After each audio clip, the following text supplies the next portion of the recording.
गुरु प्यारी सास संगत जी, राधा स्वामी। आज की मेरी साखी है डूबते हुए को किनारा।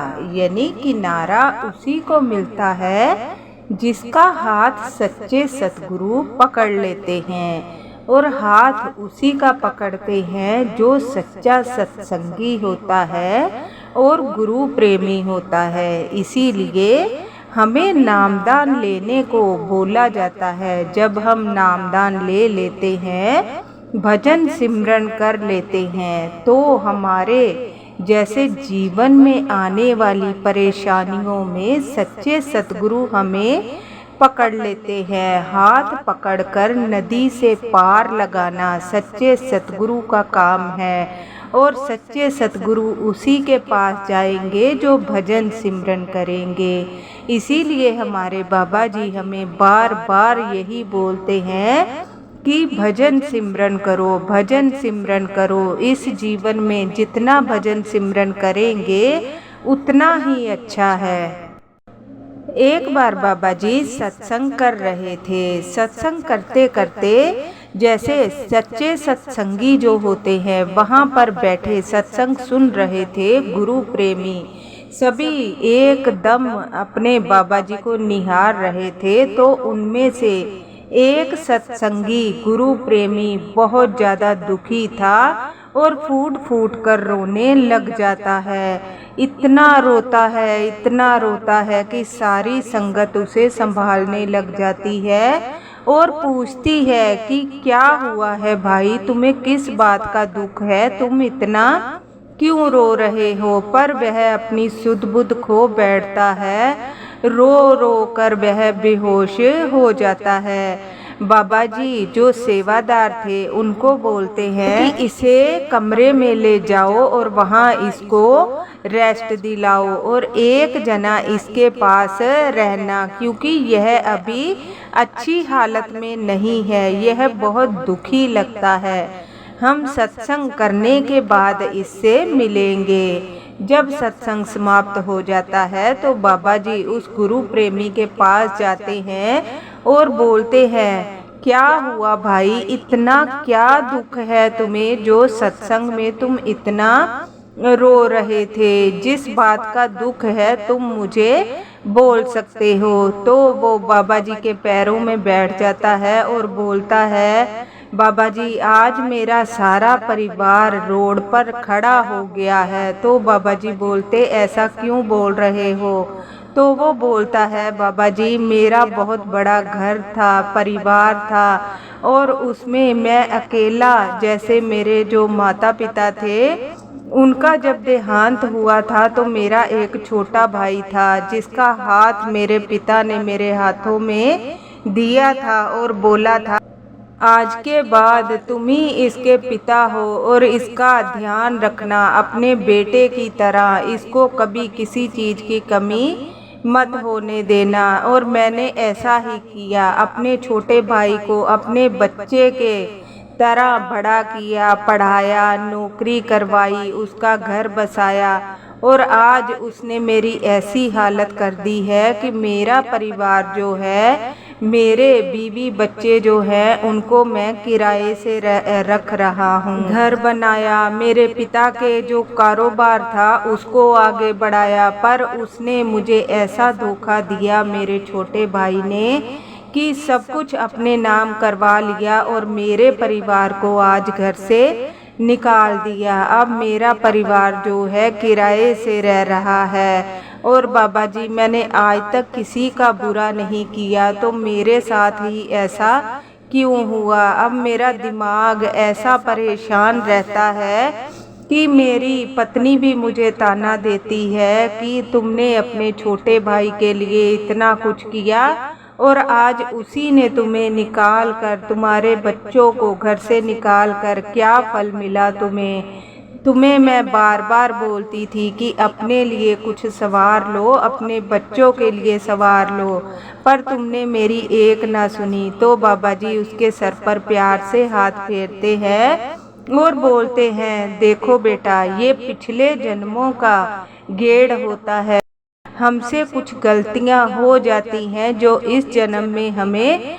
भोगनी पड़ती हैं। तुमने तो एक पिता की तरह उसको सहारा दिया, उसको पालने में कोई कमी नहीं छोड़ी, पर पिछले जन्मों के कुछ हिसाब किताब होते हैं जो हमें अगले जन्म में देने पड़ते हैं। पर तुम एक सच्चे सत्संगी हो, तुम गुरु प्रेमी हो। अपने मन को साफ रखो और भजन सिमरन में लगे रहो। आज ये दिन है तो ये दिन भी निकल जाएंगे, इसलिए तुम दुखी होकर अपने आप को अगर परेशान करोगे, शरीर को खराब करोगे, तो आज तो तुम कमाकर अपने बच्चों का पेट पाल सकते हो, लेकिन अगर तुम्हें ही कुछ हो जाएगा तो तुम्हारे बच्चों को कौन संभालेगा। अगर तुम सच्चे गुरु प्रेमी हो तो तुम्हें अपने गुरु पर विश्वास रखना चाहिए, अपने भजन सिमरन पर विश्वास रखना चाहिए। तो वो बोलता है, बाबा जी मैं तो कोई काम भी नहीं कर पा रहा क्योंकि मेरे पास धन ही नहीं है। तो बाबा जी बोलते हैं, तुम क्या काम करना चाहते हो? जो काम करना चाहते हो तुम सेवादारों से यहाँ से धन लेकर जाओ और अपना कारोबार नया शुरू करो और अपने सतगुरु पर विश्वास रखो, अपने भजन सिमरन पर विश्वास रखो।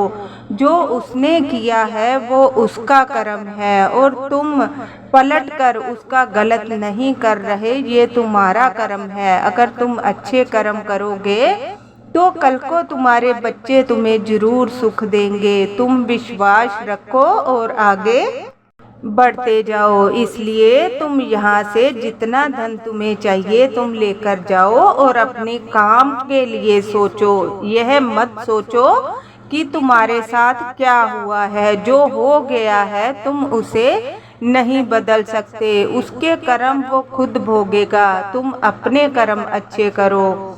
तो वो बोलता है, बाबा जी मैं आपसे कैसे धन ले सकता हूँ? तो बाबा जी बोलते हैं, अगर तुम हमसे धन नहीं ले सकते तुम उधारी के तौर पे यहाँ से धन ले जाओ। जब तुम अच्छे काम में लग जाओगे, काम में अच्छी कमाई करने लग जाओगे, तो तुम धन किसी अच्छे काम में लगा देना। ये मत सोचना कि मैंने धन यहाँ से लिया है। तो वो बहुत प्रसन्न हो जाता है और बोलता है, बाबा जी मैंने तो हिम्मत हार दी थी और मैं सोच रहा था कि मैं मर ही जाऊं। मैंने अपने परिवार को रोड पर खड़ा कर दिया। तो बाबा जी बोलते हैं, कोई रोड पर खड़ा नहीं किया, तुमने भला ही किया है। तुमने अपने छोटे भाई को एक पुत्र की तरह, बेटे की तरह प्यार किया, उसने तुम्हें धोखा दिया, इसमें तुम्हारी कोई गलती नहीं है।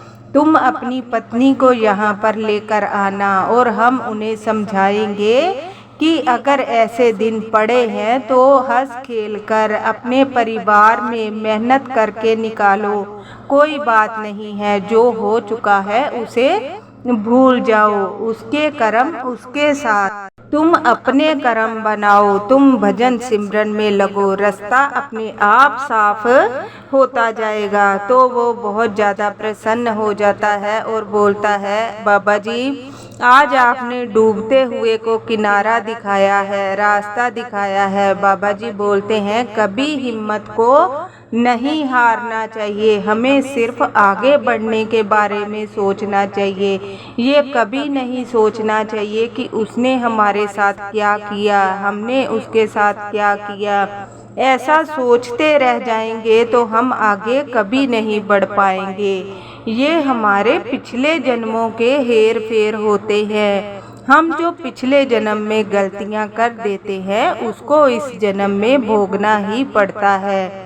इसीलिए तुम्हें बोल रहे हैं, तुम अच्छे कर्म करो, उसने जो किया किया, तुम आगे बढ़ो, अपने बच्चों के लिए मेहनत करो। तो वो वहाँ से खुश होकर चला जाता है और अपने कारोबार के बारे में सोचने लग जाता है और उसके अंदर बहुत अच्छी हिम्मत आ जाती है। इसीलिए बाबा जी समझाते हैं, हमें कभी भी अपने धैर्य को नहीं खोना चाहिए। अगर आप मन को ही तोड़कर बैठ जाओगे तो आगे कभी नहीं बढ़ पाओगे। अगर तुम्हें आगे बढ़ना है तो भजन सिमरन करो। जितना भजन सिमरन करोगे तुम्हारे मन में कभी गलत भावना नहीं आएगी। हमारा काम है, इस दुनिया में आए हैं तो कर्म करना। कर्म ऐसे करो कि सच्चे सतगुरु हर जगह हमारा साथ दें। राधा स्वामी।